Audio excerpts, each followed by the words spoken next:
This is Judge Joe Brown, and you're watching We All Be News TV, the News Free Dixie. News Free Dixie for the 21st century.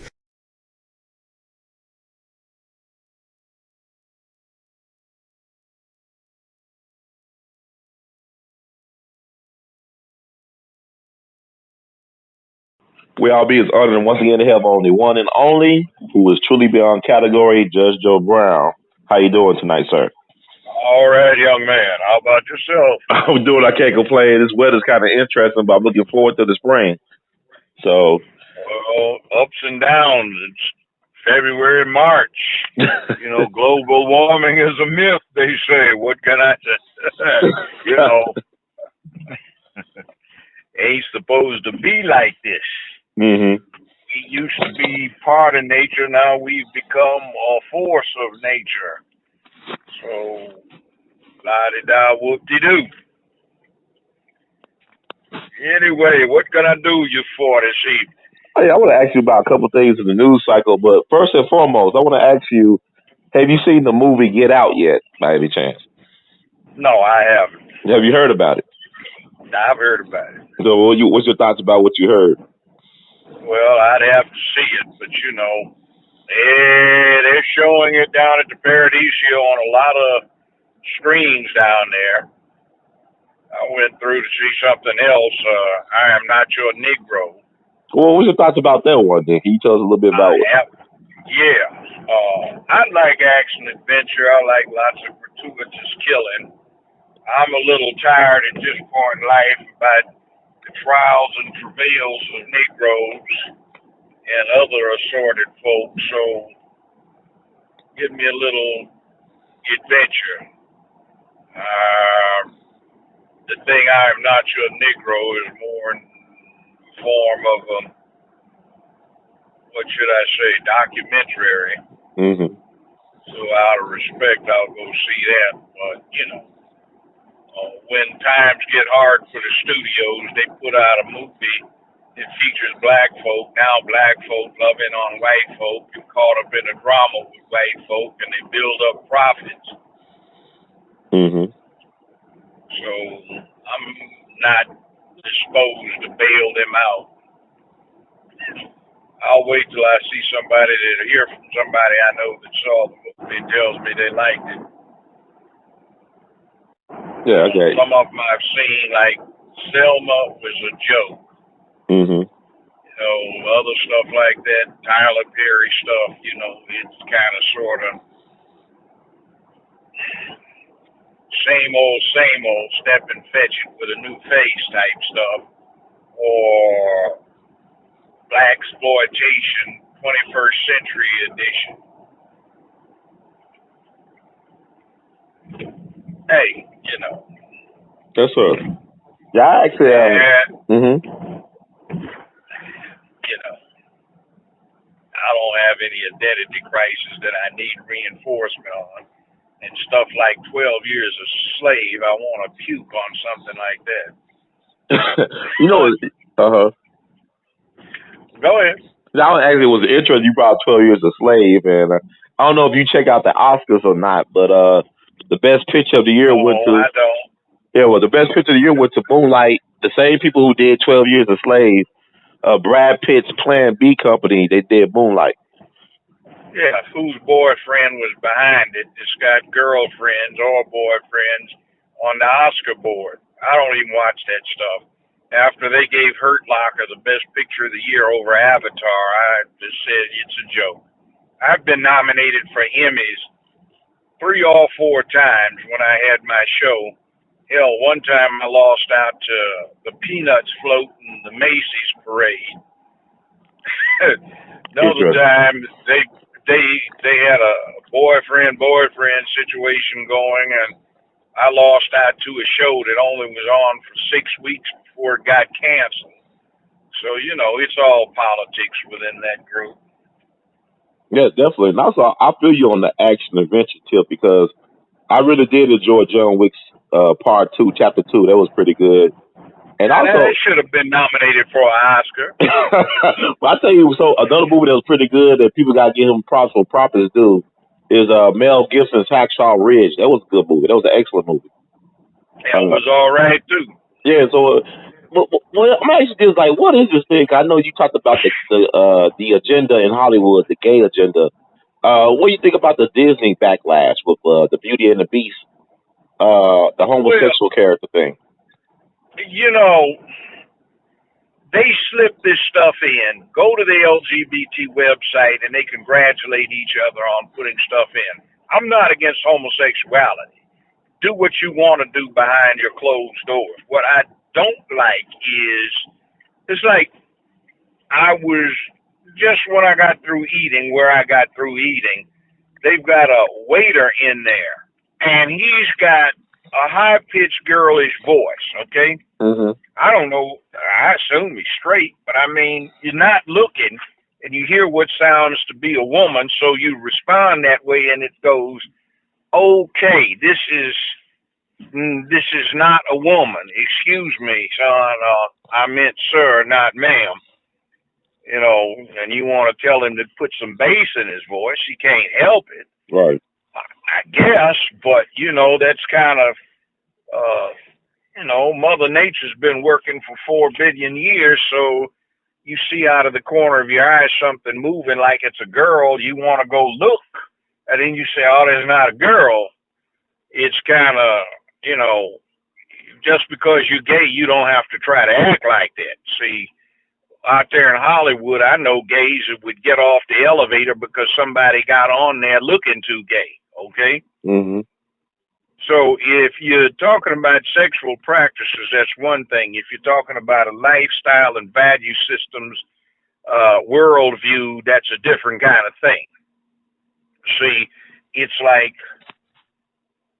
I was in a restaurant another day, family type thing, buffet thing, and this kid threw a plate at his mother and then went and got something off the buffet and threw that at her too. Mm. So my reaction is, wow, the kid's still breathing. And some other people might want to make a comment of, well, the child's got to express themselves. So see, that kind of stupid social outlook, you know, goes along with some of the things that crowd is pushing. It's not their sexual practices. It's what they're doing in terms of you destroy the value system because you don't like it, because you got excluded from it. Well, don't throw the baby out with the bathwater. That's like, as black folk, we didn't exactly get treated right under this in our history in this country. Still aren't, really. But there's no need to throw the Constitution out because as it goes in the scheme of things in human history, it's a pretty decent document, all right? Mm-hmm. It's a system, it's a plan, but the people that run it sometimes aren't too cool, aren't too wise, or have a bad agenda. But the plan itself is not bad. But just because you've had some bad experiences with people running it, you don't need to throw it out.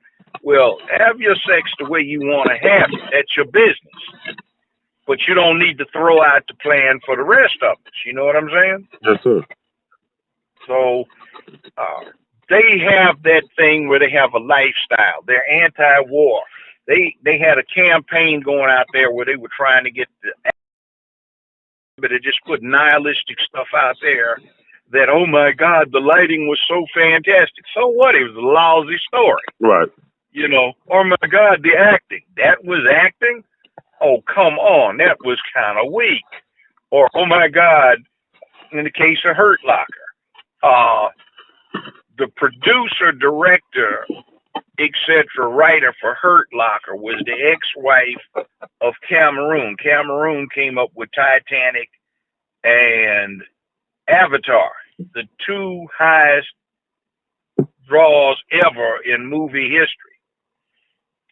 Cameroon came into Hollywood at an angle. He was an oceanographer who did documentaries. He did work for the U.S. Navy, and as a matter of fact, he discovered the real Titanic wreck because that was cover for a sunken Russian submarine for the Navy.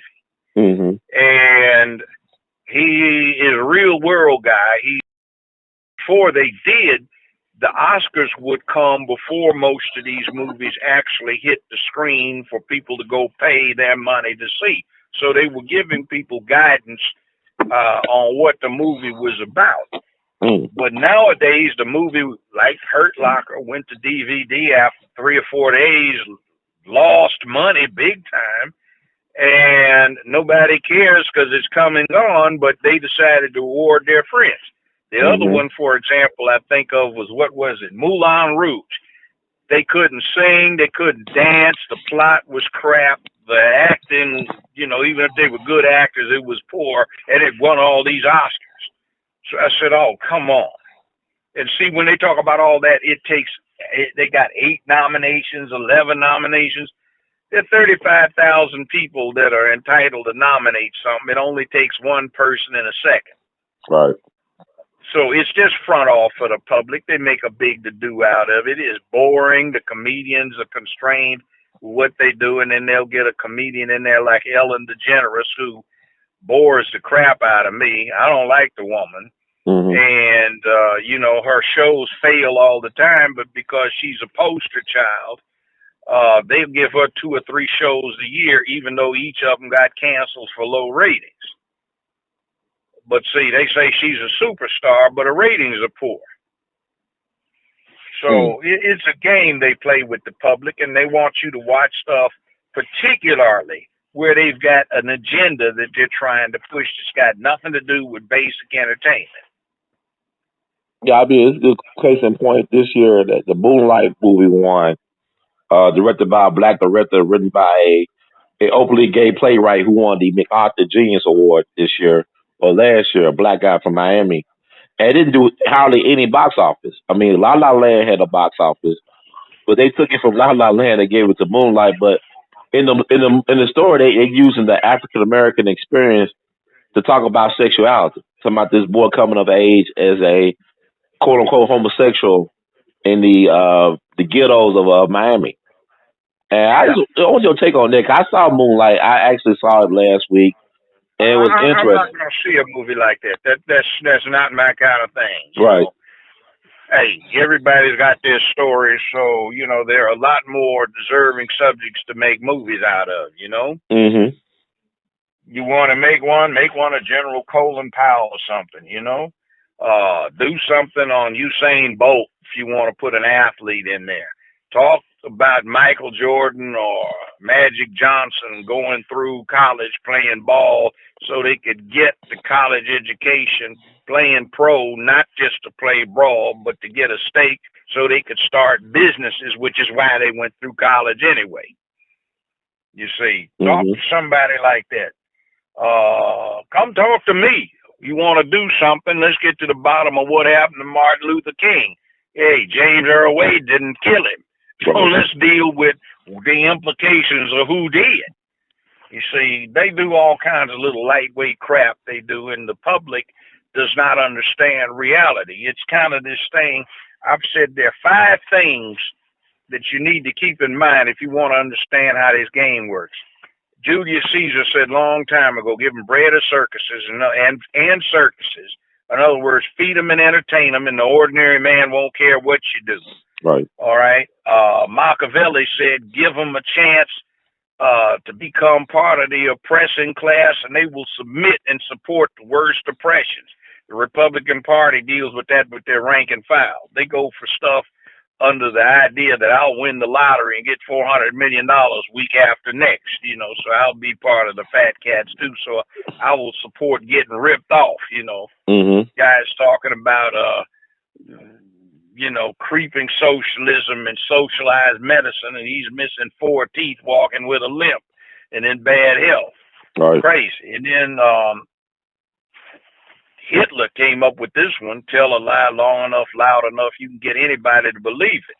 Now, my little addition is the current media is not about informing, it's about entertaining you. So news is only something to use for entertainment rather than trying to deliver fact. Mm-hmm. Then you get into Abraham Lincoln's thing, you can fool most of the people most of the time, some of the people all of the time, but thankfully you can't fool all of the people all of the time. So that's what you got to go through is somebody's got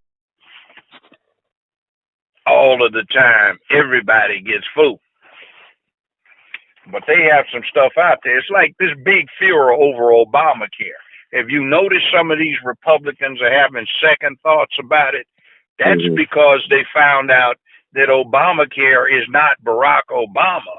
It was Republican senior citizen, a senator from the state of Tennessee, Dr. Bill Frist, who was Senate Majority Leader for the Republican Party up until 2007. And why is that important? Well, he wrote it. Why did he write it? Conflict of interest, I'd say, because his family founded Blue Cross, Blue Shield, and most of these HMOs. They're making a bundle off of that thing. So the rank and file would not have gone with it, but the fat cat Republicans who run things pushed it. So now some of them who have been talking loud about getting rid of it are finding out, hey, it's our guys that did this. And see, the Democrats are running around, rah, rah, rah. We love Obamacare, and they aren't senior citizens who get ripped off every time you have to go into a pharmacy or a doctor's office, and these insurance companies who just got windfall dumped in their laps by Obamacare. They don't have to deal with, okay, I'm paying my insurance premium, and every time I go in, Blue Cross is trying to jack me up to force me to go to Medicare. And then they want me to pay a premium still to them for Part A and Part D. But guess what? It's 20% more just for Part A and Part D, which is 20% of the bill total they're liable for. But it's more money than it costs to get flat out insurance to cover all of this stuff. You see, it's a game. And we don't know enough about it, and our legislators that we elect are ignorant. They aren't learned enough. They aren't wise enough, and they don't have enough experience and background to deal with economics. It's like a video game that the little cognoscente, the little nerds that go around playing, Mortal Kombat. Well, that's the old one. Whatever the shoot 'em up is, death something or another, and they sit there in front of the TV and they play for hours and they compete online. It's like you gobble up 4 coins or something and get 3 extra lives, and they owe all the rules. Well, that's kind of what economics has gotten to be right now. So a whole lot of people can't get in that loop, but they're supposed to be in charge. So they just abandon their job and let somebody over here run it, and we get ripped. But anyway, that's my little rant about the craziness that's going on today. Back to the stuff that's in the news. I'm sure you were going to ask me about, so I didn't mean to interrupt your interview, brother. Hey, I'm sorry. You're on a roll. I mean, it's good to hear you talk about these type of things because people are not getting this from their so-called mainstream news sources, or not even local news. Don't really talk about a lot of things that's very pertinent. It's more like gossip and just violence. It seems like in the weather, there's nothing that can really help inform and empower your life to make the right decision. Look, since you're giving me the lead, this thing that's in the story about Ben Carson equating Negro slaves to being immigrants. Well, guess what? It turns out that when Barack Obama was speaking to some people who had been newly naturalized, he used just about the same speech talking about the Negro slaves who were involuntary immigrants over here, and it looks about the same word for word. Now, quite frankly, I'd give Uncle Ben a pass on that one. He grew up here. He went through it. Barack Obama, he didn't grow up here. He was in Indonesia or Hawaii, okay? So he never went through this stuff until he got in his mid-20s when he's going to Ivy League school that his stepdaddy put him through, and working then for a firm that his stepdaddy owned in Chicago, real great. So, and we don't listen to all this nonsense where little idiots on CNN and whatever have nothing better to do except hype it up for entertainment. Look at how much we use the N word and rap and talking about each other and in comedy and everything else. So, hey, it ain't like he's white. He's dark as anybody else, and he went through it and he prevailed on a hardship life, so he's a brain surgeon. More power to him.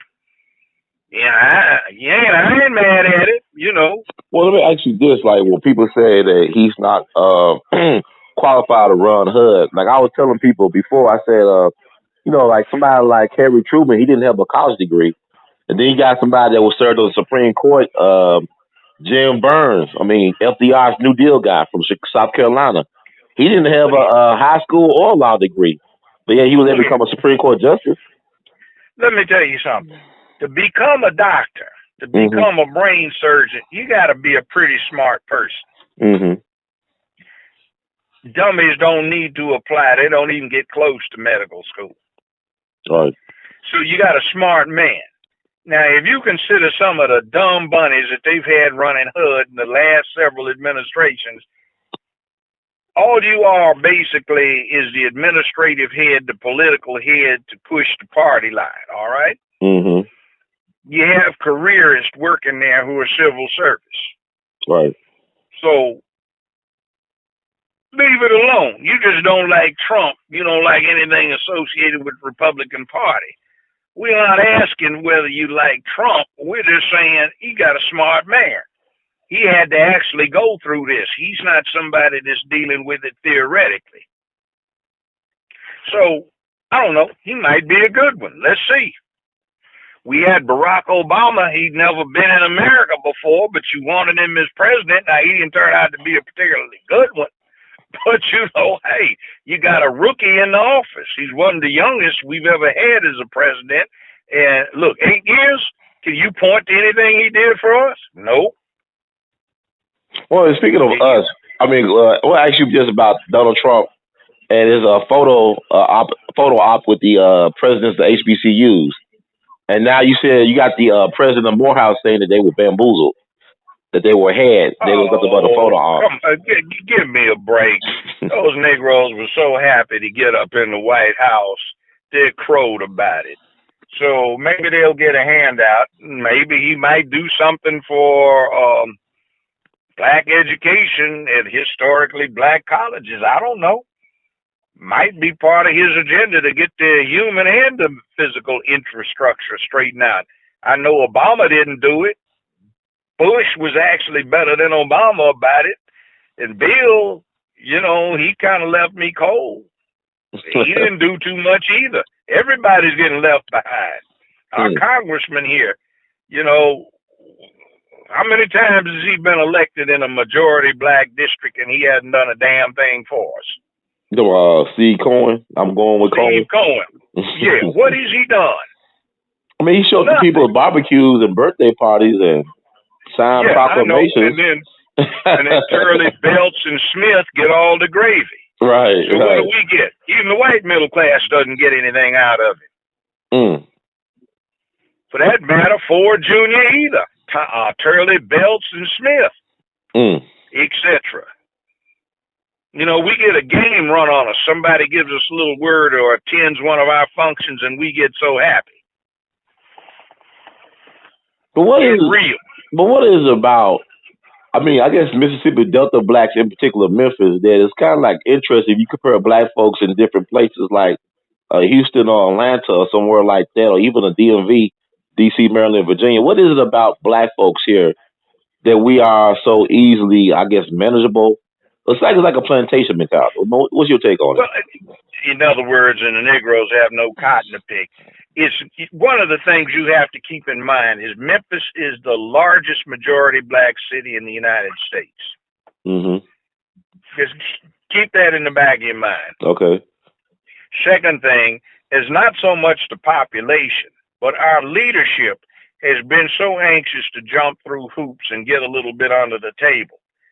And they compromise themselves with being a little too freaky about their sexuality So they're easily, what shall we say, extorted.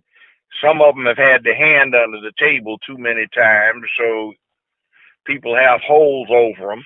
Some other ones have committed petty criminality. Some other ones are just chicken ass and have no balls. And we have a few good ones, but it's overwhelming. One of the worst offenders is the series of black folk we've had on the county commission. Not all of them. Henry Brooks was good, but they jacked her up because she made a stand. And lynched her, so to speak, though I understand that Paula Skane got removed from the case. That's the judge. And the Court of Appeals sent it back for a rehearing in front of a different judge.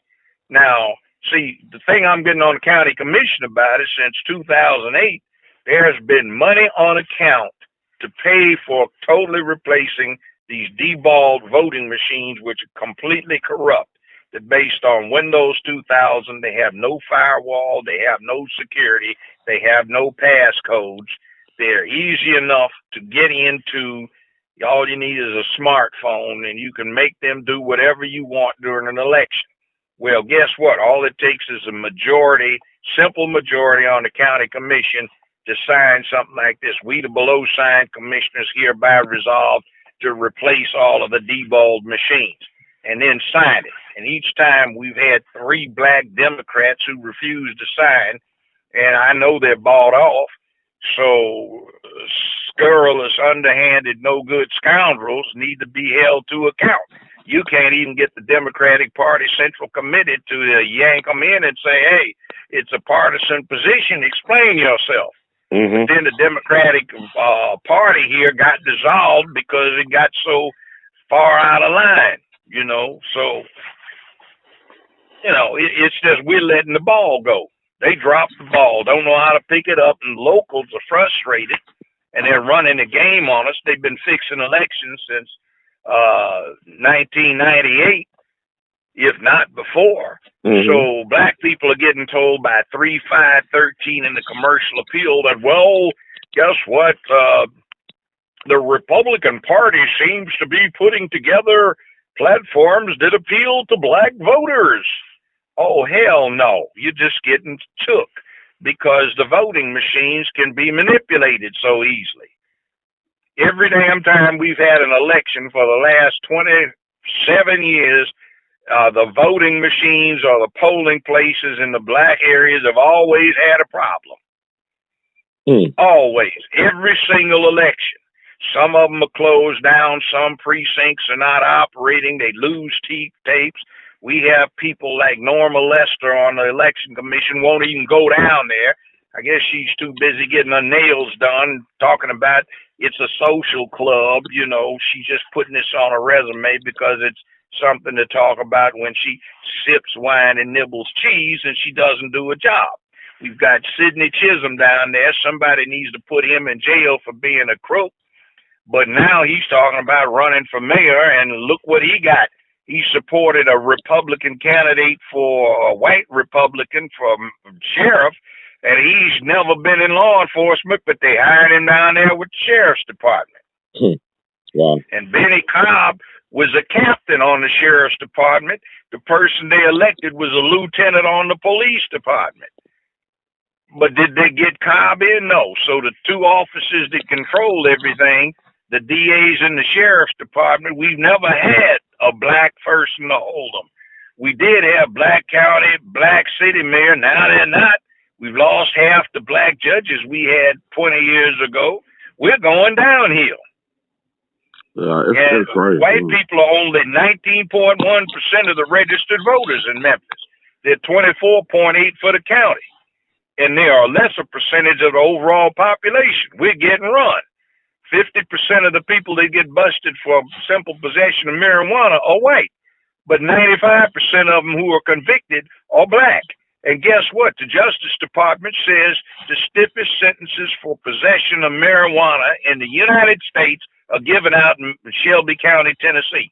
Wow. The Justice Department says the most racist, bigoted, biased and prejudiced operation they have ever investigated is this sorry, pitiful excuse for something called Memphis and Shelby County Juvenile Court. It ought to be shut down, torn to the ground, and rebuilt. And we can't get a judge or a clerk in there because the voting machines get hijacked on a regular basis. They're ripping us off. They're selling black kids into a privately run system. And we get messed up. You get 3 kids busted for simple possession of marijuana. They all live out in Germantown. One of them's black, 2 of them whites. All of them have been clean. Good students. The 2 white ones get taken to Germantown City Court and don't even get a slap on the hand. Parents pay a couple of $100 and that's it.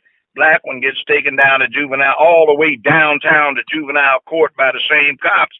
They're still messing around with his case a year and a half later, and his parents have paid out thousands of dollars, and they're trying to ruin the kid so he won't have a college career. You see, that kind of thing goes on. 95% of the people that are juveniles set to be sentenced as adults in this county are black, and they make up 54% of the juveniles statewide in the adult system. See, it's a ripoff, and we put up with it. And right now, part of the problem is that the press is lying to you. The commercial appeal owns Channel 3 and half of Channel 5. They have to disclose it. Patricia Harris, owns the commercial appeal through some of her family's companies. She owns the Channel 3 through those same companies and part of Channel 5. They back the clown Kenneth Turner to set up juvenile court.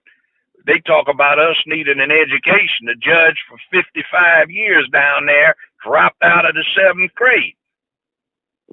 Wow. That's as far as he went. He was deemed unqualified to hear a case, but he kept getting elected. Nobody would challenge him but me. They talk about Bill Carson not being qualified, right? Yeah. You know, so don't worry about it. Ben Carson is a brilliant man if he's a neurosurgeon. He may be a little bit nerdy and a little bit backwards, but we need somebody with some intelligence in there, and we've had entirely too many dumb bunnies holding these positions. Well, man, you did like you talked about Memphis politics. I'm glad you talked about what's going on in Memphis politics or politics. And what's your take on the mayor's blacklist or whatever list they had put together concerning activists and other concerned citizens who were deemed, I guess, enemies of the state? The Justice Department should have jacked him up, and our black U.S. attorney, Stanton III, should have gone through looking at him violating people's civil rights and indicted him for it. Ed Stanton III, but I take it he wants to be a young federal judge, and I understand Lamar Alexander, Republican senator, nominated him for a judgeship. So he wants a lifetime job. I guess employment is hard to come by and hard to keep. Well, you know what? It is so disappointing, man. I don't know what to do as a person, as a black man or as a concerned citizen. Like, if folks are so easily bought out for their own concerns, but they call themselves public servants, what do we have to look forward to in terms of protecting the interests of the people through this system? Ourselves. They've got a saying that I found to be very true about America. You know what it is? What is it? The people get the representation they deserve. And what we have now is what we deserve. We don't raise our children right. We've forgotten what it is to be men. Those of us who knew seem to have rolled over and gone to sleep on it.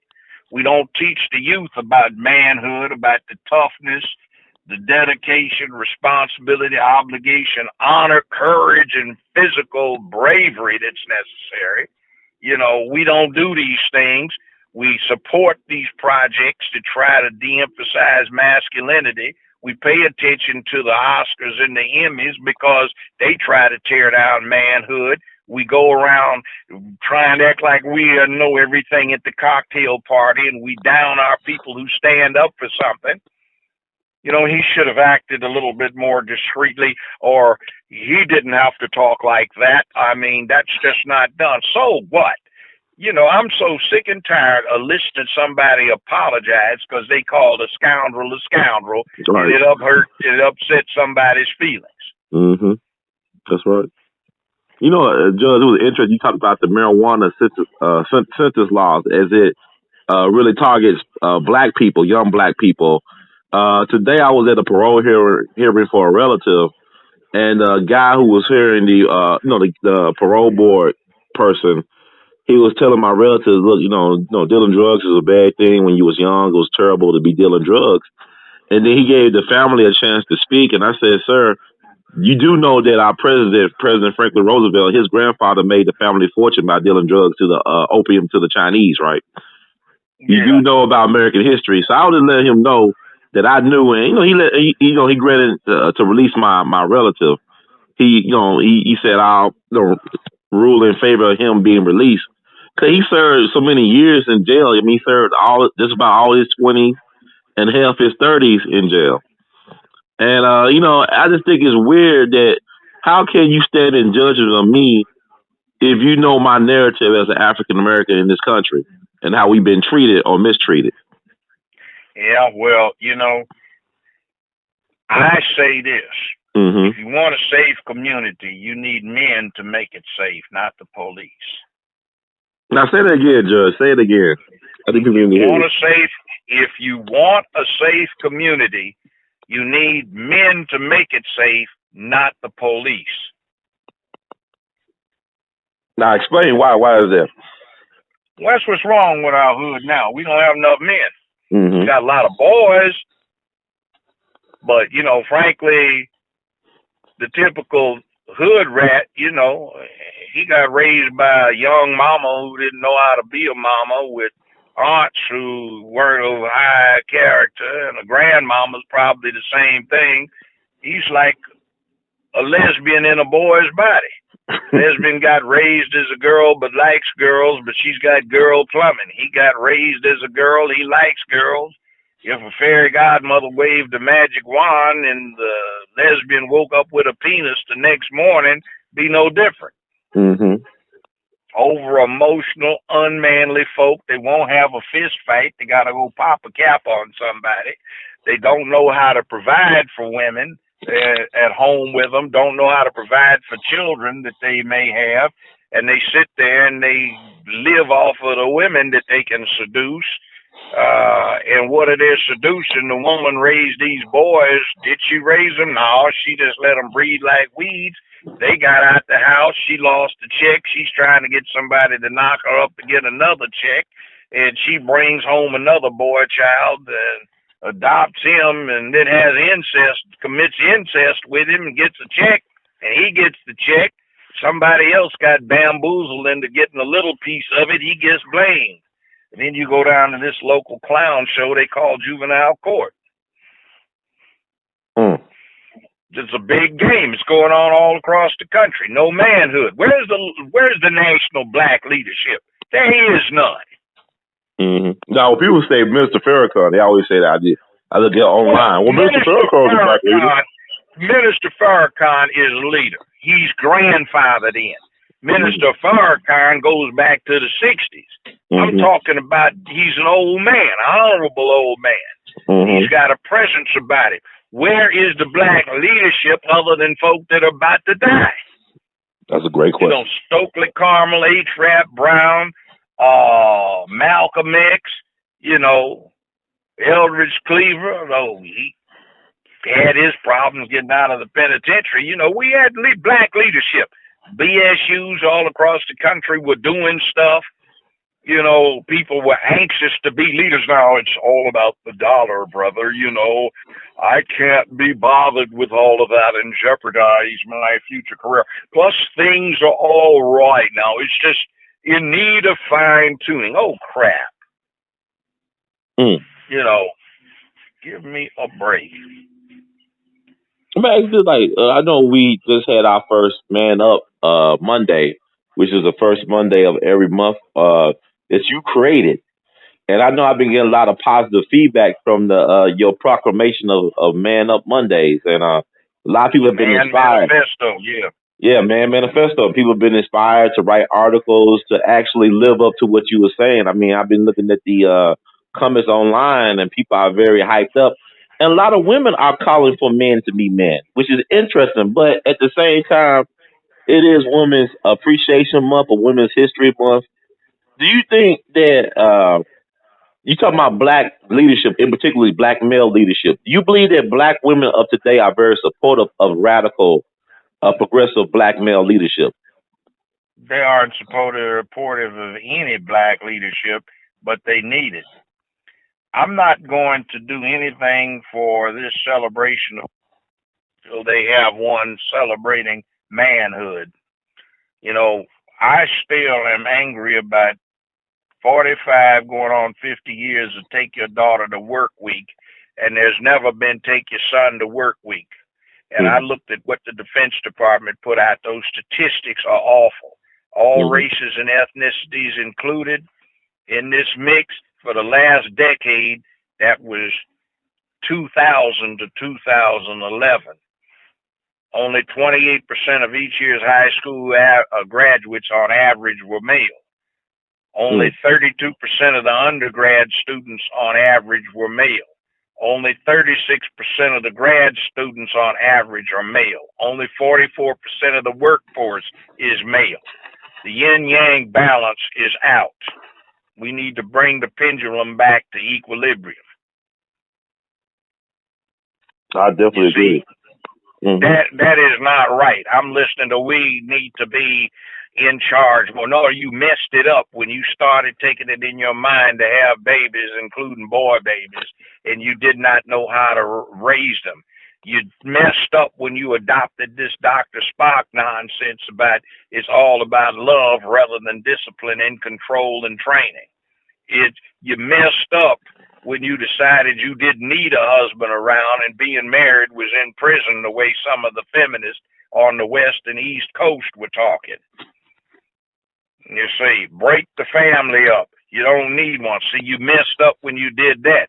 You messed up when you decided you just had to have a baby and you didn't want to be restricted. You know, talking about you got a right to go party and you have 3 kids. See, you messed up when you listened to your crazy mama and your aunt and your grandmama and all their friends who didn't know how to raise these boys and decided to have them anyway. You know, and now you can't find a man, and for you just got out of high school, or that's all your education, there are 3 of you for every man that's got a high school education. If you got a college degree and you're a woman, there are 2 of you for every man with a college degree. And if you got a graduate degree, there's 2 of you for every man with a graduate degree. That's if you include all races, not just blacks. It gets a lot worse for us. See, they came up with another thing. Now, if you just happen to be born that way, that's your bed. You can't do anything with it, but you can make something of yourself. But in America right now, 42% of all Americans 35 and under are illegitimate. You know, so how did this come about? See, so women, you need to atone for what you have done to the people, to the children around here, and to society and to culture. You blame men all the time, but you know, I look at the white women and I say, what are you complaining about? Look where you got in the world thanks to your white men. You run everything. You're the beneficiary of everything. They get all weirded out when they think they may not be able to protect you. What are you complaining about? Oh, you want to be equal. Well, be equal, but pay those dues. But let's not forget that, you know, somebody's got to be a mother if there's going to be a next generation. If you say women being a mother is a shameful thing unless you just play at it, you know, that's abandoning your obligations as a woman, just like a man has got an obligation to support. But, you know, check out what you see on the media. You see these Liberty Mutual insurance commercials. You see the one where they got this dowdy looking woman, and she's got this little sissy long haired boy all hugged up to her right hip.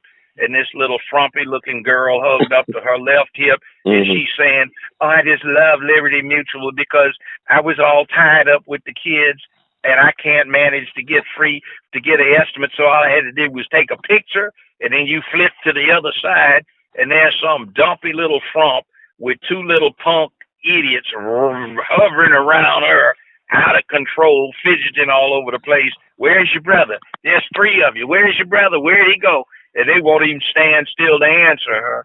And that's just totally out of control. Like, I mean, I look at that and I'm appalled. I said, the incompetent idiots masquerading as mothers. What is wrong with this? This picture is horrible. I would never have dreamed of doing that as a child. Frankly, I like to breathe. And, I would have been worrying about not breathing if I'd done some of that stuff they put up as normal. Or how about another one of their commercials? They're so typical of America. No one was hurt. You ran your new car into a ditch, and now they only pay 3/4 of you ran your car into a ditch. And then they got the one woman did the spreadsheets on getting the right car, and then she wrapped it around a tree. And then there's some idiot ran into the rear of somebody. Of course, your insurance rates go up. But the bottom line is that these folk can't drive. Why don't they learn to drive? Good point. You're going to get out there on the freeway and you get in the fast lane, it's 55 or 65. You got to drive 5 under the speed limit because you don't want anybody in front of you might have to brake for. So you have half a mile of vacant lane and you won't let anybody rent it from you and move over. Never look in a rear view mirror. And as there are controls in your car besides your brake. There's an accelerator, which you need to step on sometimes, and a steering wheel you need to be able to turn, and you have a mirror on each side and one inside. Use them, and don't focus them so they all, are looking right behind the car. Take those side mirrors so they get the rear quarter so you can see what's up behind you on the side. Right. But people don't do that. Can't drive a lick. I had people in my courtroom fail the driving test 25, 30 times. Wow. And all it is drive around the block, but they keep driving the car. Wow. And big dummies can't pass the written test. In fact, it's so bad in Tennessee, they have a provision where you put on earphones and look at a slideshow, and they ask you questions about the slideshow because you can't read. How are you supposed to drive if you can't read a street sign? I guess you're not colorblind, right? Stop and go. And wow. then you have political parties where the Democratic Party is looking for the sugar pump fairy and the Republican Party is looking for fearless leader, neither of which exist. And it's all mythological because their name and game is they've sold out on the high levels to Goldman Sachs, so Goldman Sachs can keep the taxpayers financing what they do is they finance others on paper.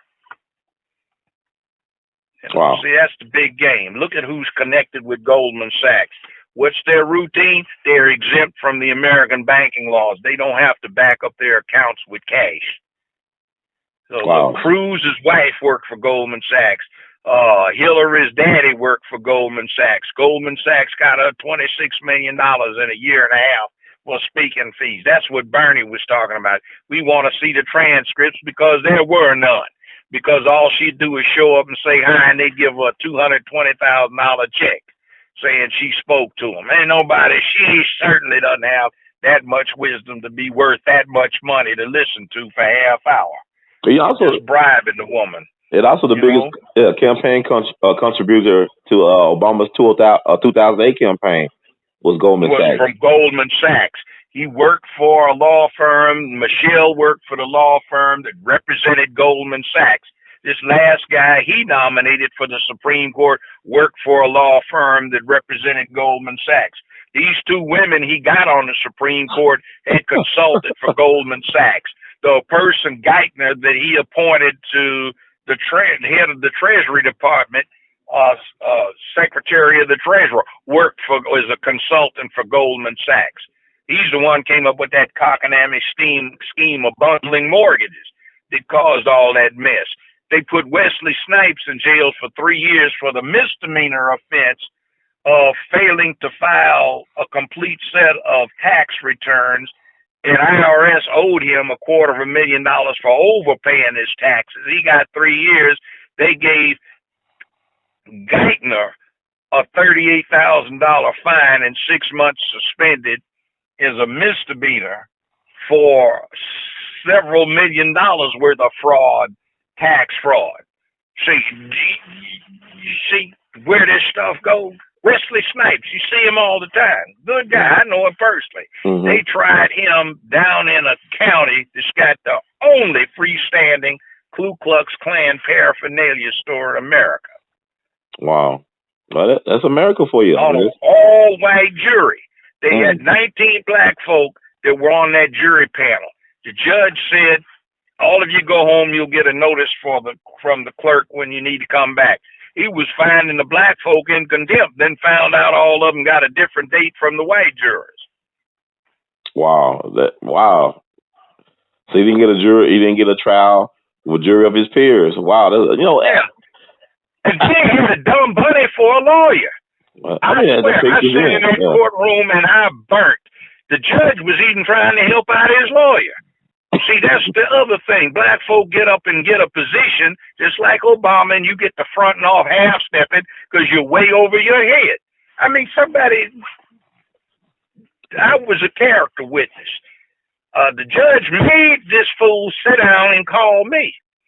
He said, I'm tired of listening to you because I've already told you, I read everything. We want to hear from your witnesses. Tell you what, and he said, first one you're calling is Judge Brown. You got 10 minutes to prepare. And I want to hear from him 15. I hear from 3. They had to get up there and help him out. Mm. And that was his lawyer. Yeah, it was his lawyer. Wow. Counselor, the court would like to hear from your character witnesses. The court is very impressed by some of your character witnesses and the letters they wrote on behalf of your client, Mr. Snipes. Now, would you please put your character witnesses on? Well, Your Honor, we'd like to, Sir, the court has read your brief. It's trying to do you a favor by continuing that part of the matter to a later date. Would you put on your character witnesses? Wow. You know, I mean, it's like pathetic. But see, that's the iniquity. And all these young folk running around talking about everything's all right. It's not. Everything is the fault of this outside enemies. That way your population can blame its troubles on these outside factors. He said, well, in America has the Negro, a very identifiable minority.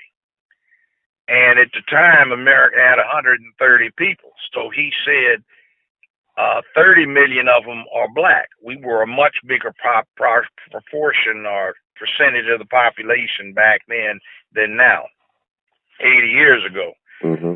So he said if the 100 million displaced their interpersonal hostility and aggression against the Negro, they will be more cohesive and a stronger unit than if it was all 130 million, including the Negro, but with undisplaced hostility and aggression.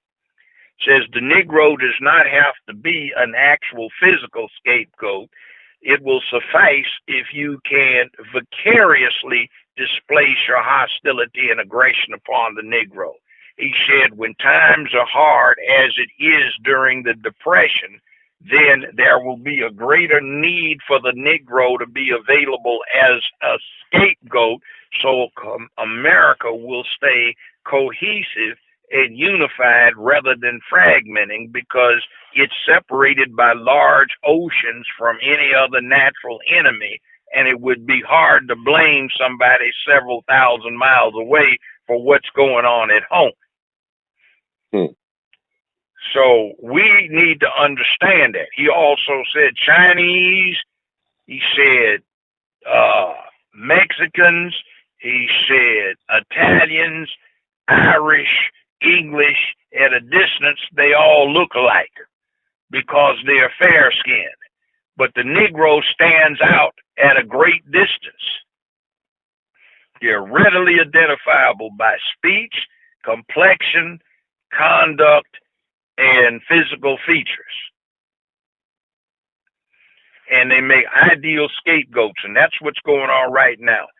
We are nervous as a society because too many of us are being made obsolete by industrial technology and computerization.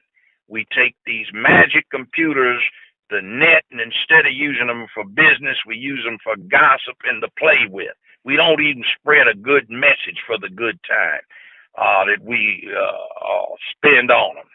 Mm-hmm. We as a people are too much into the AAA thing. Actors, athletes, and artists. And an artist, I would include people who sing, paint, write poetry, and everything else, or rap. Mm-hmm. You see, they have made it to an extent. So all the rest of the kids want to be an athlete, an actor, or some kind of artist. And there are very few that have these skills and talents, and very, very few that get the break. You know, even if you got the talent, right, they tell you what, don't quit your day job until you get to be a success at this other thing. Mm-hmm. And then pad your behind because it won't last too long. But see, the stuff that some black folk use to get ahead is also the thing that too many of us use to hold ourselves down. So we got a bad situation. And education is a problem with us. I studied the Civil War, and I found it very interesting that Union officers made this observation whenever they wound up dealing with colored troops. That's what they called us then. Said even Grant had a survey taken. And do you know that the only completely literate units in the whole Union Army were African American? It was known you never saw a black soldier without a book of some kind to read and something to practice his writing on. Now look at us. You can't even get us into school. Wow. See, it's this thing. You see, manhood is dispersing because when you're going to be a man, whether you're talking about 2,000 years ago when you had to learn the lay of the land, how to hunt, track, read the sign, you had to have an artisan know how to make something, be a farmer, or have something you could do to earn a living, and you work long hours at it. You see, now you're supposed to get it just because you want it, not because you can be prepared for it, or you have the ability to seize it and make it yours, see.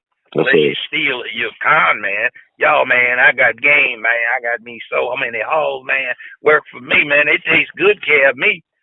Man, I got game, man. I moves merchandise, man. Hey, I'm a player. That's how we think. Too often, but not always. But a lot of kids don't really even want that, but they get it put to them the way the media puts it to them. That's the only way to be about it. And if they turn on the television, they see sissy boys who have a female roommate who's platonic, a female next door neighbor, a female co-ed, mama, grandmama, or aunt who has to bail their lame behinds out all the time. They're scared of everything. The women have to stand up for them, and they're the most unmanly males, sissified types that you can think of, and that's what they get put in their faces as acceptable. They twitch, they look all gaudy, and they don't have any idea what they're up to. And then on our side, they walk around with their pants hung off their behind, looking like they're in the penitentiary and being made to dress that way, so as a sign to everybody else who's doing long time of life to turn them out and girl them out. So they don't even know what they're perpetrating. Well, go ahead. Yeah, I was thinking about that old rap song from back in the day. We headed for self-destruction. From back in the day, self-destruction. We headed for self-destruction. So I mean, it's all by design, right? And also, the guy who was the Secretary of Treasury under Bush during the bailout, was he a Goldman Sachs exec at one point? Was his name like Yeah, he Carson? was. Yeah, he So it's was. government, and so Goldman Sachs is really the American government now. I mean, No, here's what they do. okay, See, America, the way they've dealt with it, they've gotten away from money. You okay, don't even write a check anymore. You deal with it through a service, and they cover it. The check is not turned into money. It's processed and you get the credit for it. Well, see, Goldman Sachs arranges financing, but they have no money in their vaults. They just do it on paper. Every other banking institution has to have their accounts backed up with cash. They don't. So what happens is the idea is that what they do is so esoteric that only they can do it. So the government has an agreement with them that if they get in trouble, they'll back them up, bail them out. Wow. The two biggest expenditures in the entire history of the United States of America, that $700 billion bailout bill under the Bush administration that principally went to the likes of Goldman Sachs, Smith Barney, etc., before Smith Barney folded. The biggest in American history is the $781 billion economic incentive plan fund, $781 billion that came under the Obama administration, and Geithner, who was the Treasury Secretary, who had been a consultant for Goldman Sachs, wrote that thing. So that's $14.81 billion that went to Goldman Sachs and 3 or 4 other finance banks. So, wow. Just think about that. The two biggest expenditures in the history of the country went to bail out or boost up 3 or 4 businesses. Now, what I thought they should have done, since the government was the primary creditor, was to have filed an involuntary bankruptcy proceeding against them, gone into federal court, had them put under a receivership, had some GS-14s getting paid $85,000, $90,000 a year, run the place until it got solvent again, fired all these clowns, and be done with it. Isn't that how private enterprise works? You put your money up and you either make it big or you lose your shirt. So when does private enterprise get to be the taxpayers put the money up? And you see that other big lie about the sanctity and glory of private enterprise. Okay, if they're using their money, but they're not using their money, they're using tax money. And see, you know what the flaw is with private enterprise? What's the flaw? Profit. It's always cost plus profit. If you had a single payer for health care, nobody wants to talk about that. You don't have to worry about profit, just cost. And the more people that are covered and the bigger the plan, the cheaper the cost, because it's called the economy of scale. So it should have always been single payer. But Obama had a senator from Nebraska, Ben Nelson, who was a former health insurance exec, whatever. He said you got to keep the other option in there, but with the insurance company, you couldn't have single payer because of greed, like you said, of profit. Yeah. Yeah, but see, they bought into that big lie. See, look what FDR did back then with what the government did to bail out everybody under that depression. Right. See, Hoover, the previous president, was talking the same nonsense these clowns do now about private enterprise will make the adjustments and it will self-cure. No, that's not what's going on. You needed the government to come in, and that's why we have civilizations and government, was to centrally control economy. So these characters want. Go ahead. Now, even the banksters back then wanted to get rid of FDR, though. They wanted to get rid of him because they was afraid of what he was trying to do, like you just said. Yeah, well, what did he do? He took the country from being bankrupt, all these people out of work and suffering, and he took it into World War II, kicked behind, and he died in his fourth term. But the U.S. came out of it the richest country on the planet, and it stayed that way until these clowns dismantled it. So, see, in other words, it kept them under control. Like for one example, one thing, long-term capital gains. It used to be that if you bought something and you sold it, stock, company, or anything, before 6 months, you got your butt kicked with a tax penalty. But if you kept it 6 months before you sold it, then what happened is that you only got taxed on 1/2 of your gain at a very low rate. Well, so what happens is, let's say you go buy a stock. You're going to keep it for 6 months to keep from getting hit by a heavy tax penalty.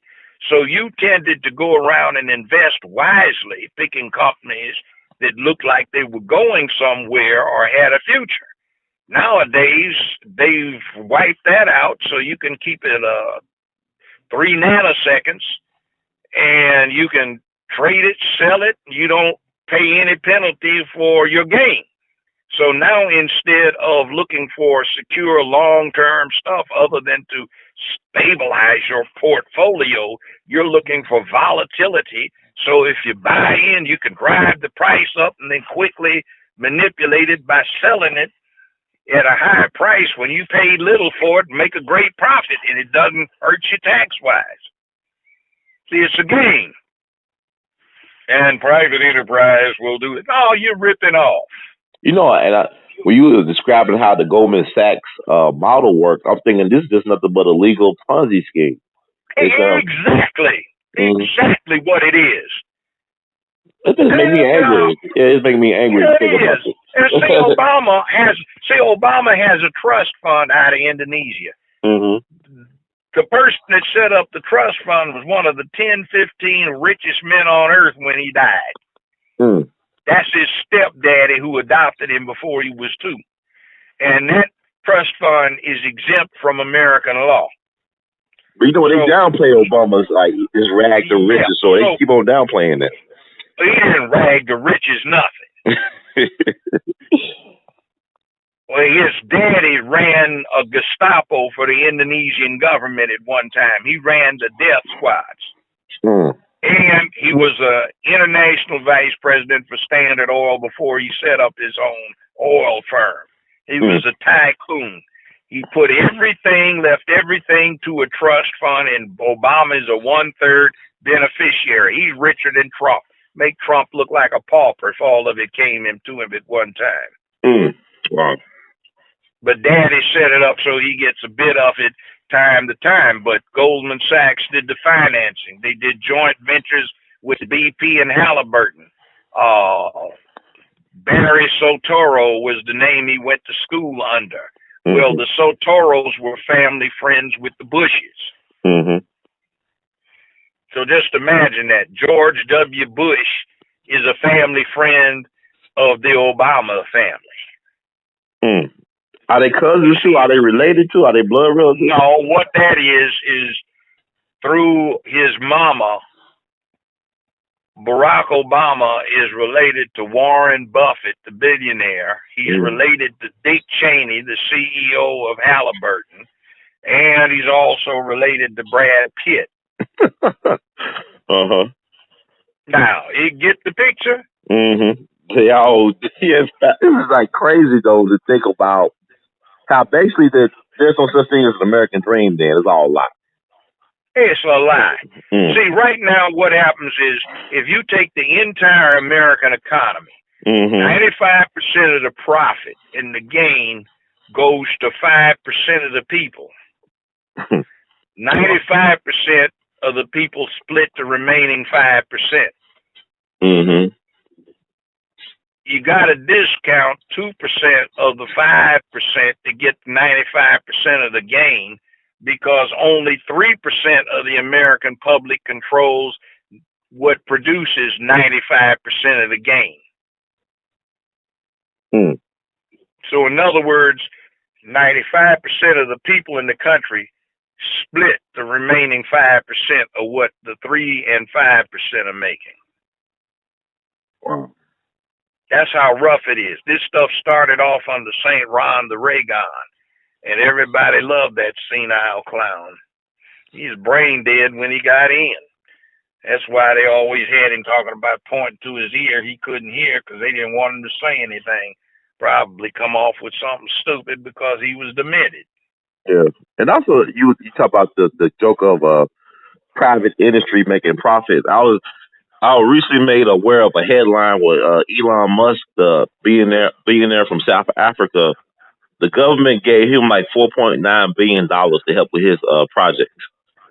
He's a billionaire that got almost $5 billion from a government to help with his financial empire of the stuff he was innovating.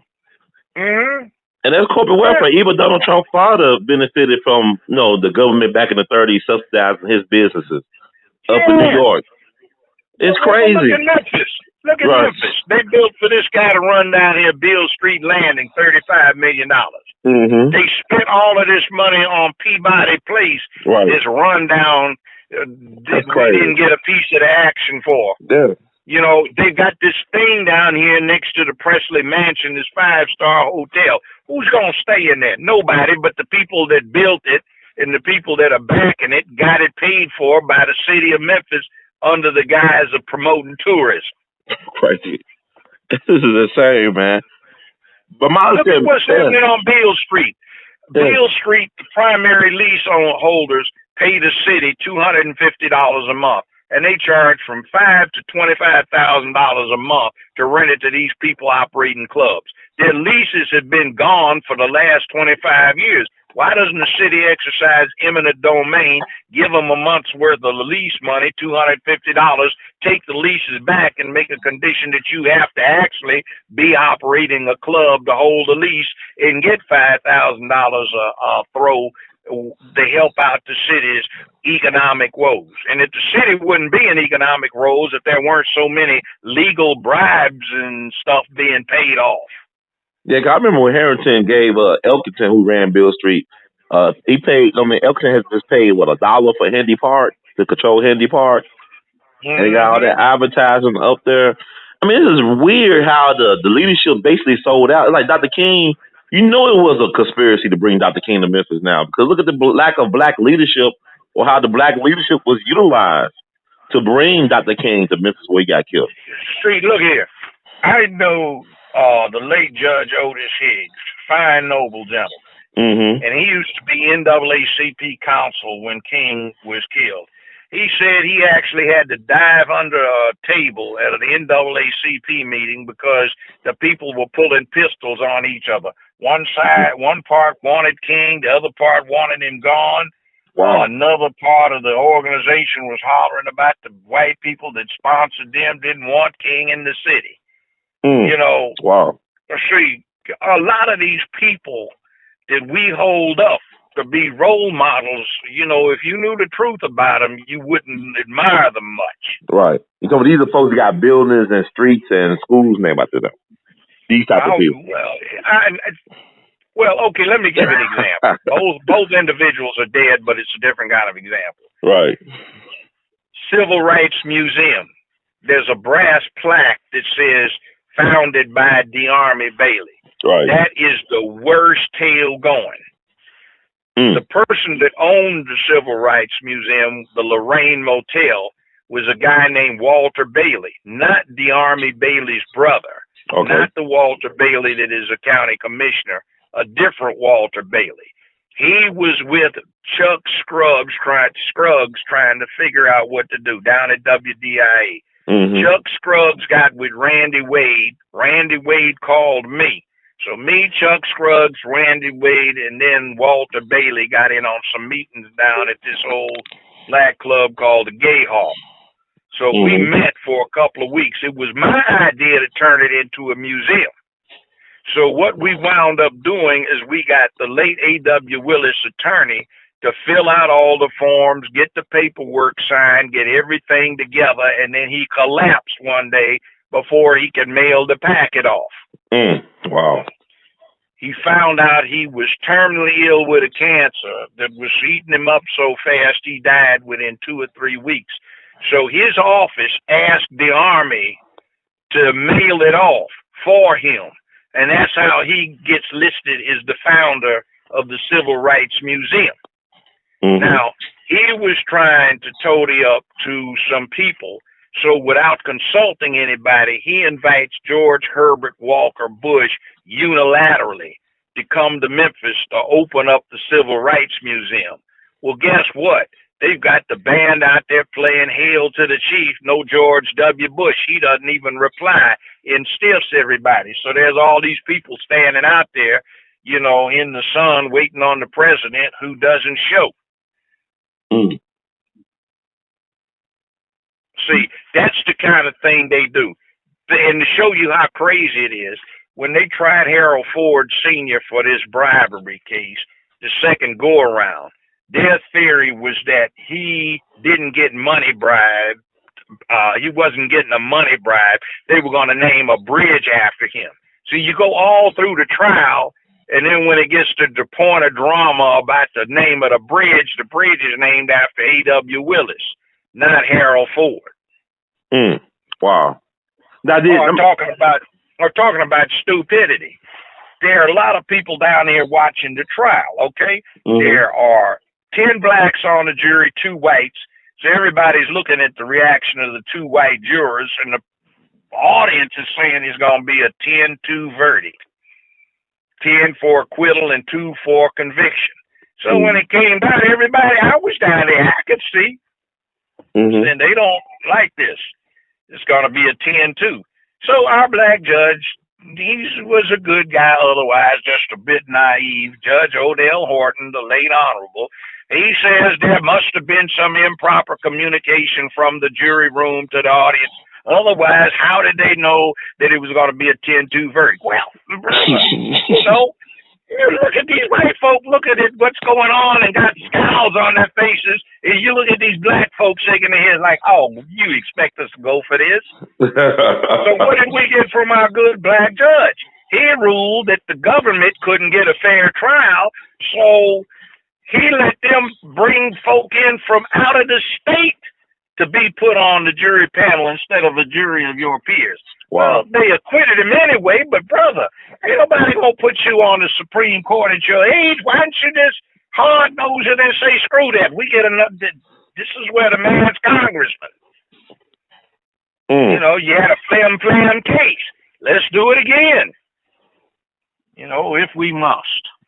Now, let me ask you, like, Bill Clinton did show up at the museum opening, right, as a candidate for president or governor of Arkansas? No, he wasn't. He wasn't a candidate for president. This was when George W. Herbert Walker Bush was president. Okay. This is like 1989, somewhere in there. Oh, if you want to talk about that, there was the 50th anniversary of the King assassination. Okay. Everybody showed up. Black Caucus, even that Newt Gingrich, that right-wing fascist, did the Republicans love. John McCain showed up. The Hiller boat showed up. That's Hillary.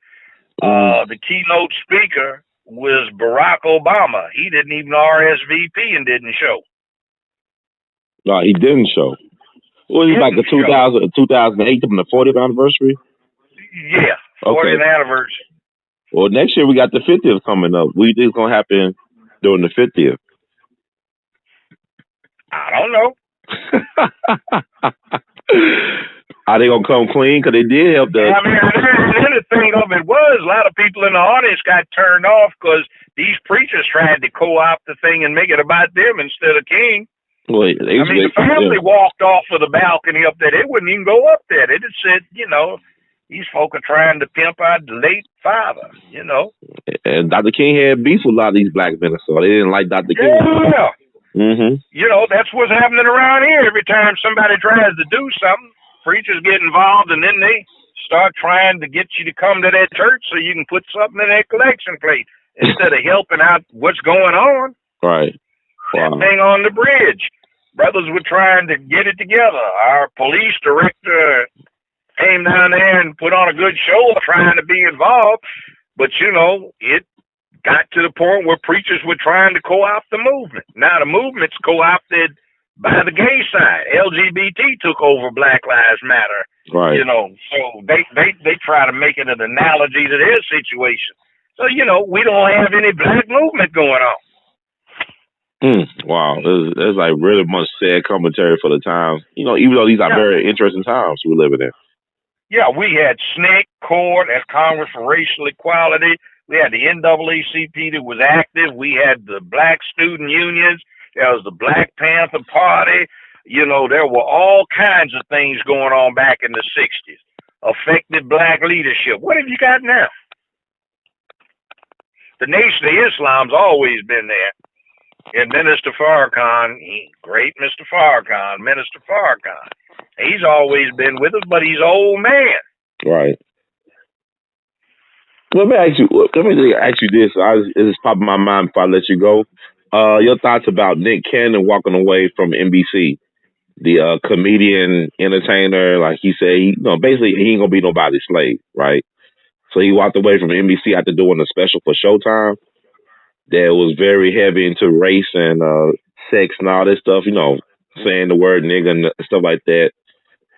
What's your thoughts about him walking away from, millions of dollars and talking about, taking a stand? I guess. Well, that's what I did with CBS. They tried to play chicken on me. I just said, no, I'm not going for that. Mm-hmm. See, my thing wasn't so much a black thing, but it was because I was one of the few black men that was sitting there and not just being a black leader, but a national leader for men. Right. And I was saying, protecting womanhood and promoting manhood, duty, honor, obligation, responsibility, accountability, courage, character, bravery. And they didn't want to, why do you have to say that? And why is this about protecting womanhood? Women don't need to be protected, and men, they don't need to be promoted. They need to be suppressed. They're the trouble. No. See, oh, my God. Wow. See, it was a war. Every time I showed up at the studio, I had a war because they didn't want me to do those things.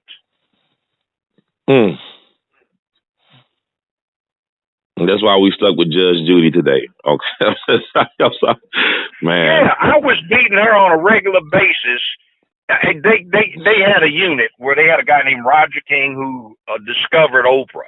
He came in and brought her and Dr. Phil. He discovered Phil through Oprah. Used her as a discovery mechanism. So they gave him Judy and me. He brought in Phil and Oprah. So I was behind everybody, number 4. Then I started beating Phil regularly. Then I started beating Oprah all the time. And then I started beating Judy some of the times. And then they changed the way they got rated on Judy. It was an option Nielsen gave to the studio. So what happens is if you had a show where somebody taped it, if you made that election, they would count it twice. So she had CBS carrying her on affiliate stations, 2 in each of the 10 top television markets. They call that a duopoly. Even though I was a CBS syndication like her, none of the CBS stations carried me. So what was going on is they made the election so she was getting double the ratings for each station. So she'd get 4 ratings out of each of the biggest cities instead of just 1 like I was doing, which made her number 1.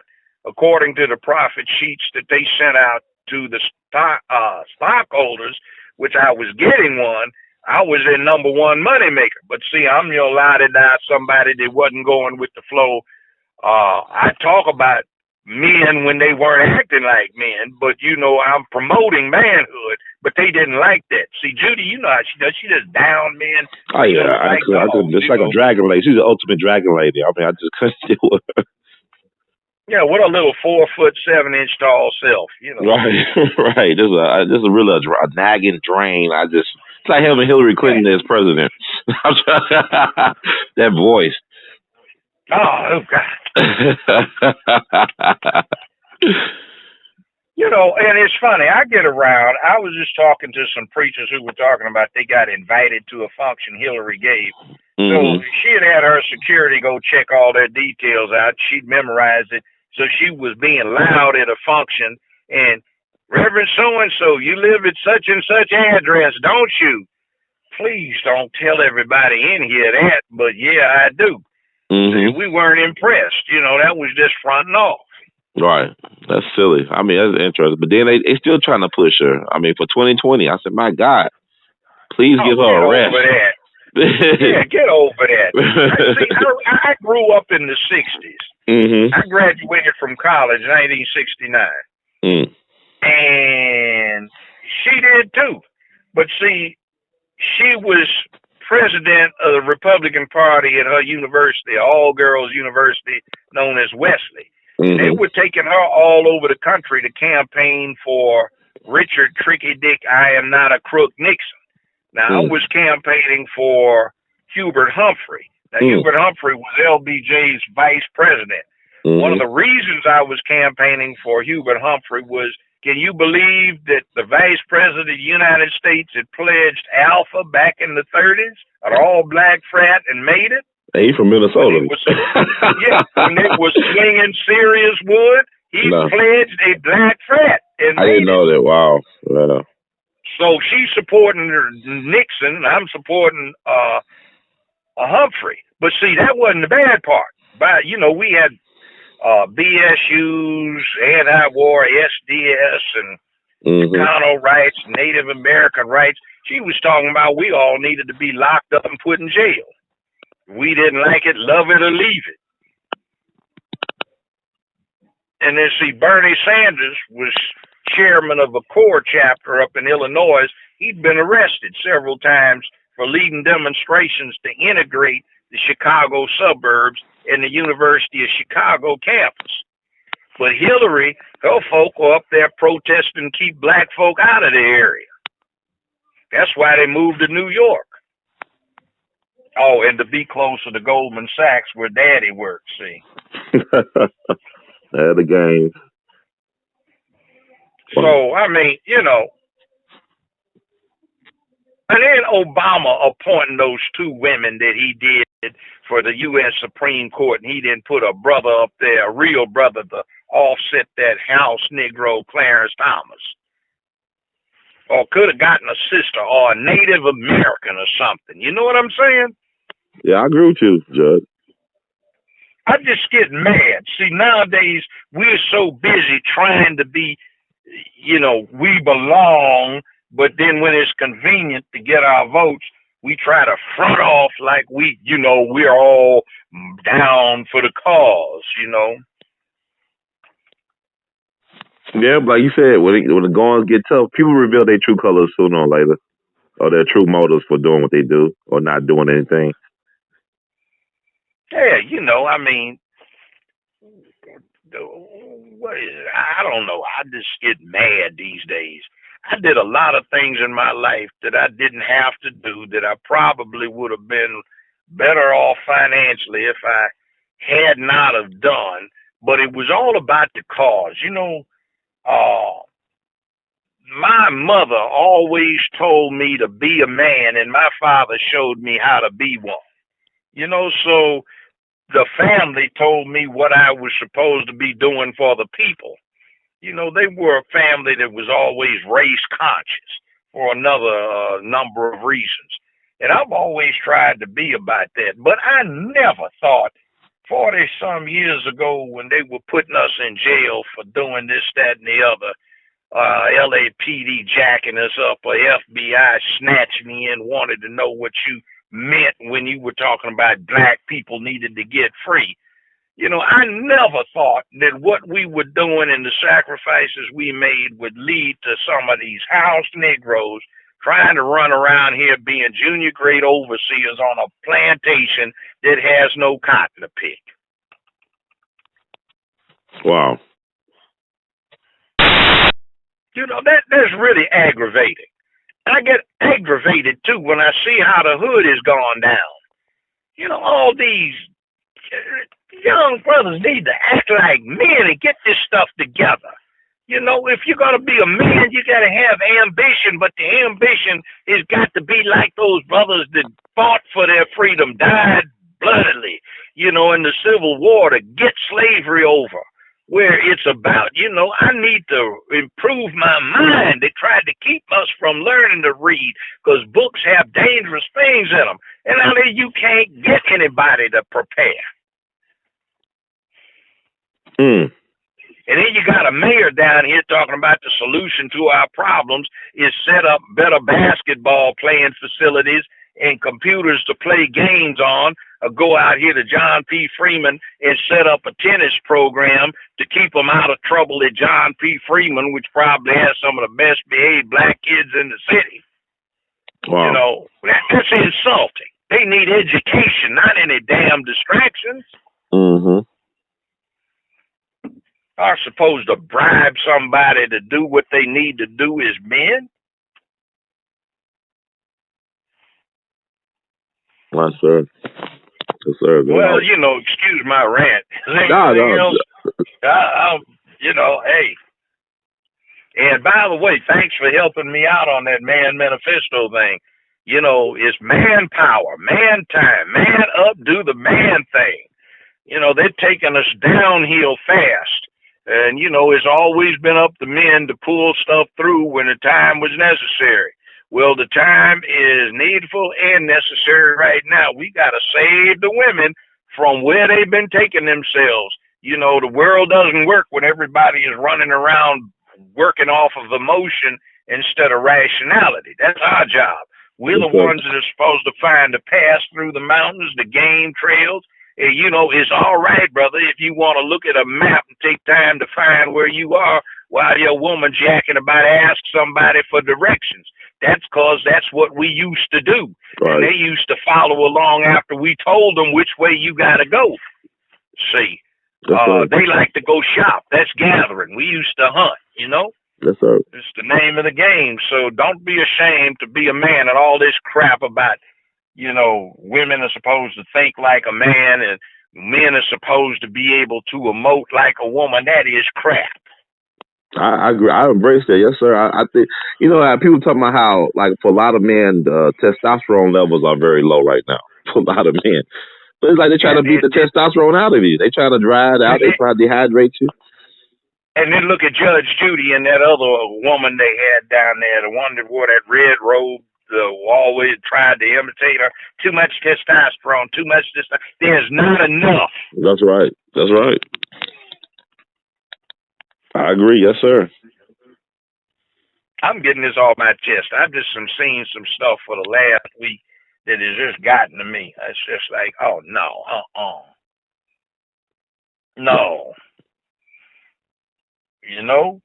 Mm-hmm. Enough is enough. Let's reassert. That's why I started this thing about the man manifesto. It's time we took back control. Yes, sir. Thank you, Trump, for saving us from that hag. If anything else, right?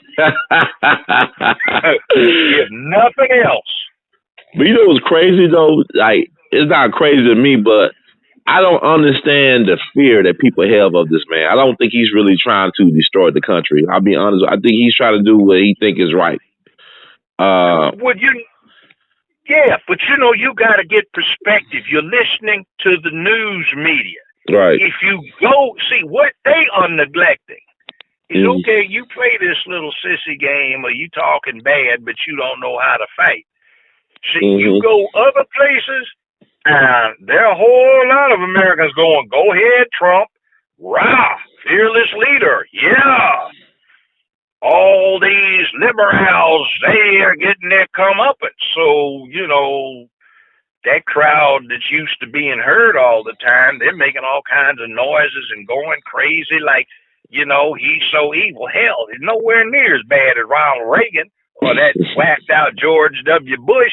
Hell, he's already done more work for good or bad the first month than Obama did the whole 8 years. Wow.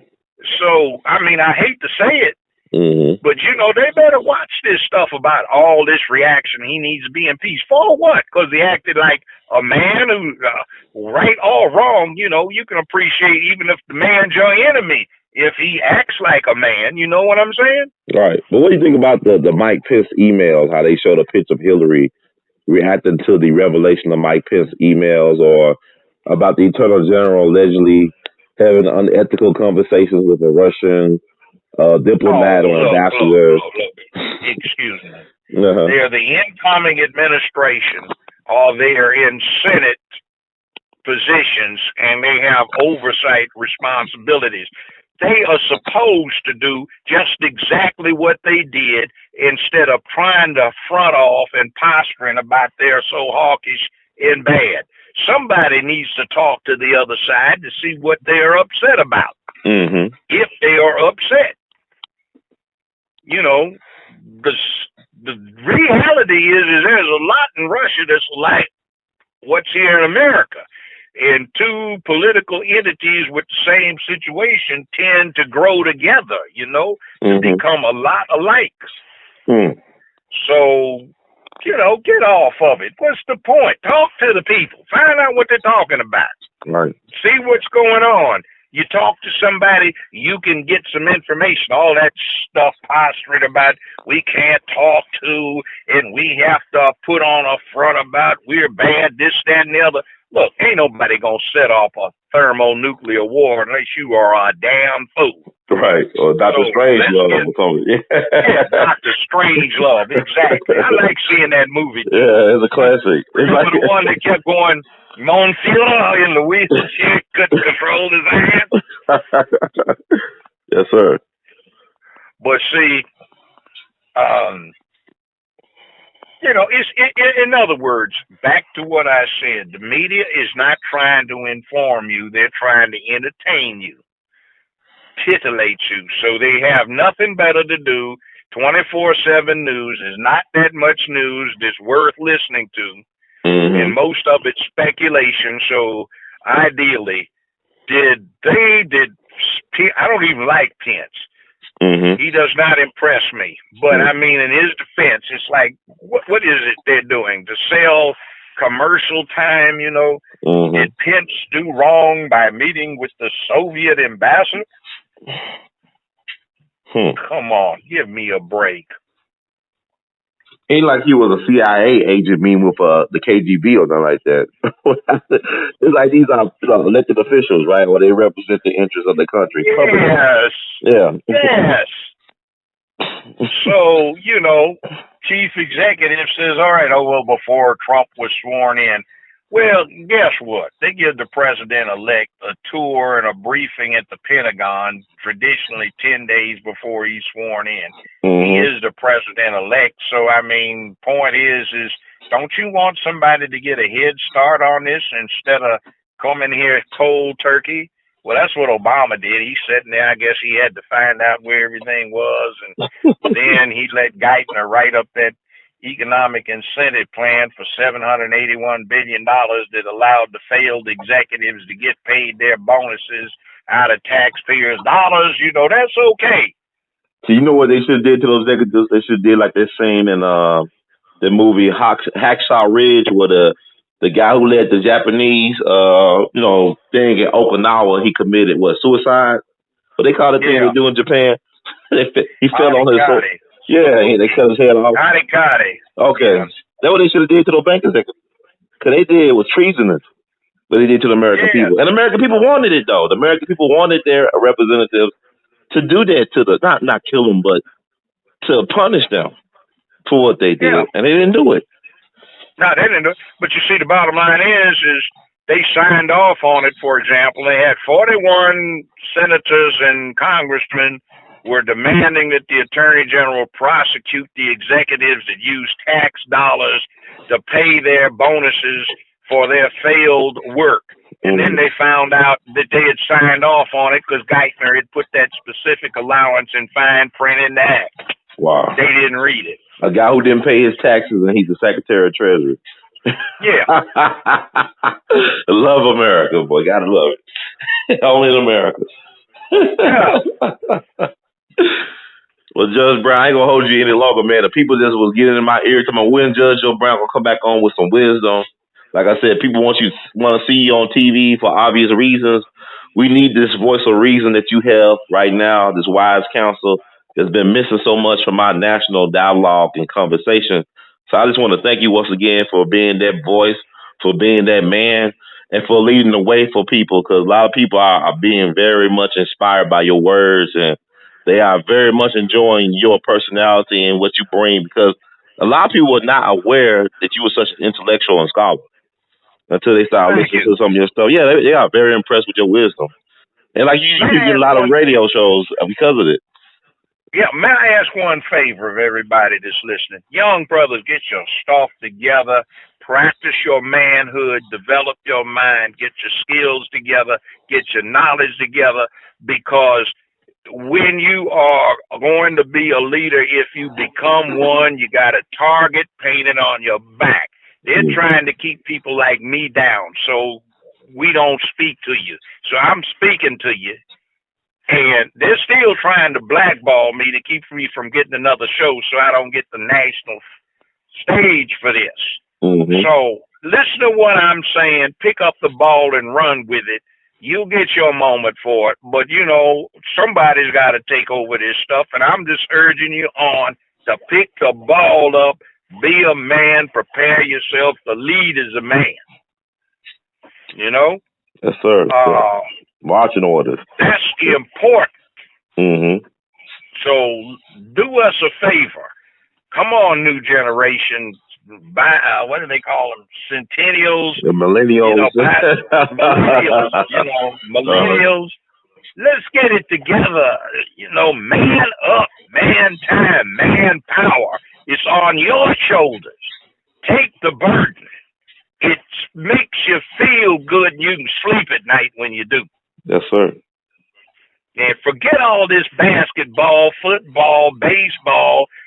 What is it? Hockey, MMA, UFC, whatever. Yeah, NFL, NBA, whatever it is. Mm-hmm. They do it so you get distracted. You see, there's only so much information you can put in your head. So if you sit there worrying about somebody's percentage from the floor rather than what's going on economically or what somebody's doing to game you, so you're not in control of your own life, hey, that's a sucker play. That's right. Bread and circuses. That's right. And, pay attention to what's happening, because we get the representation we deserve. And when people come to you, the other candidate, ask them what the devil they've been doing for you.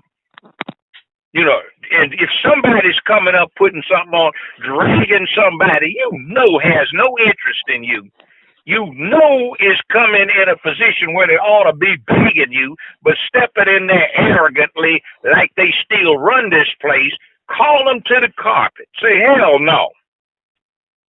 How do we have this Mayor Strickland down here? Mm-hmm. 5 Negroes couldn't get together and all ran against each other so he could slip in there. He's incompetent. An embarrassment to this city. And he wants to divert our kids into being good by more basketball and video games.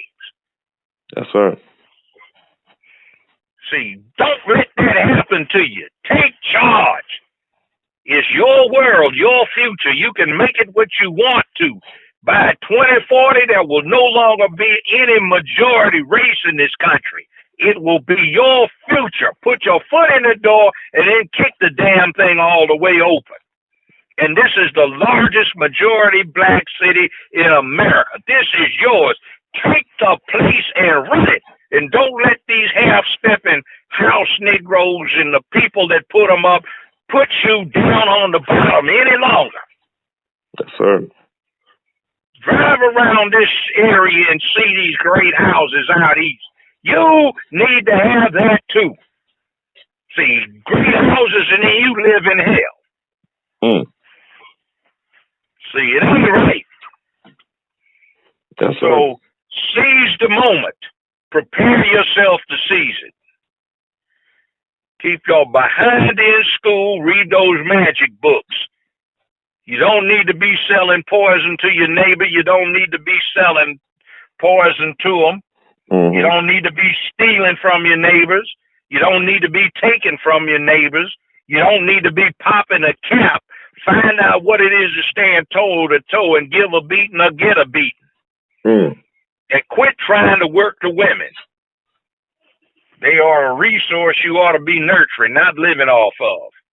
Be a man. That's right. Man time, man up, man power. Thank you very much. Man power. We love you madly, Brother Judge. Take care. God bless. All right. That's right.